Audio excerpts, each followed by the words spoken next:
Hi, welcome to the channel. My name is Keith, and today we're going to demo a Pioneer CT-M6R cassette deck that I just got done doing an alignment on.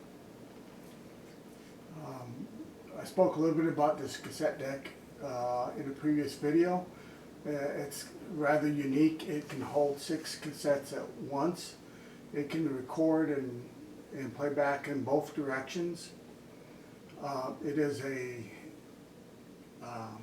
2-head deck, an erase head and a record playback head, so you cannot monitor what's coming off the tape when you are recording. You have to record it and then play it back. There was a unique kind of thing in the alignment procedure in that the record level and playback levels are not the same, so consequently when you record, I think they really designed it to be kind of fail-safe, so you can crank the record level up, and as long as it's not constantly in the red, you won't saturate the tape. During playback, the level's going to be much lower, so that you'll have to increase the volume on your amplifier or receiver.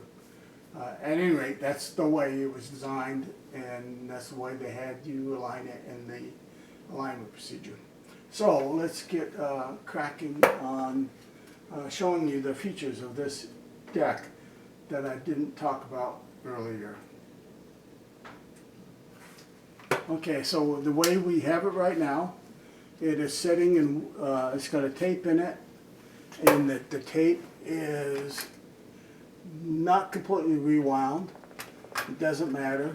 We're going to load it, so we have it in the tray. We hit the close button here. It closes it. You'll see the indicator here that shows you that there is a tape in position number 1. We hit the number 1 button, and it will pick that tape up and shove it up against the transport system.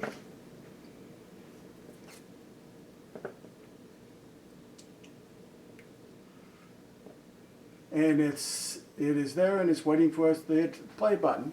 So we will just go ahead and hit the play. This is something I recorded earlier.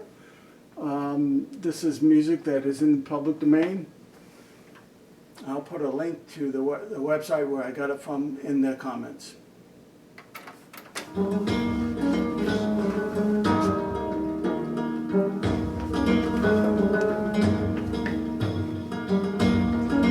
You're hearing it being played on my shop system and coming through on my microphone. So what I'm hearing, I'm sure it's going to sound a lot better than what's being recorded through the microphone. So this is playback in the forward direction and playback in the reverse direction.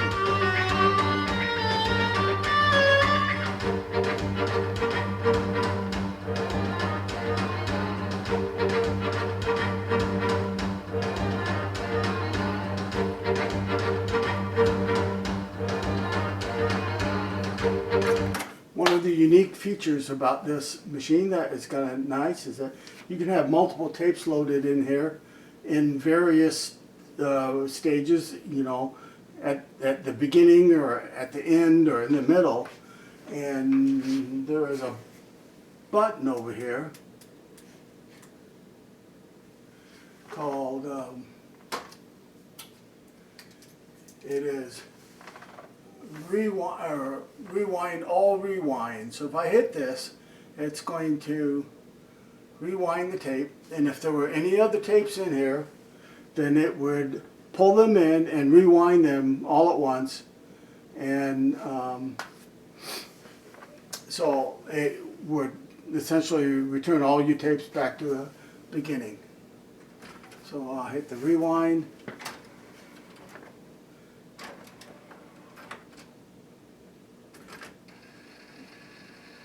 it's rewinding it now. It got to the end. That is where the counter was when I started it, and it is now ready to. It returned it. We can hit the open button, and there's the tape, and the tape is rewound.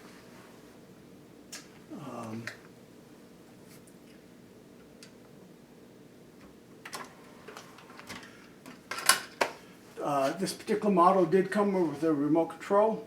At least when it left the factory, when it was new, it did, but it's long gone. I don't know where it is, and you don't really need it. If you happen to have a Pioneer CD player, there is a provision for the machine to sync with the CD player, so that as the CD starts, it will start the record process as you start playing the CD. And it does have a search feature where you can go forward and search for songs. You can scan a cassette and just mark beginning and end, and it will constantly just replay a particular song if you want. Anyway, it's a nice deck. It's pretty old, and for its age, this is a good example, aside from the fact that it's missing the remote.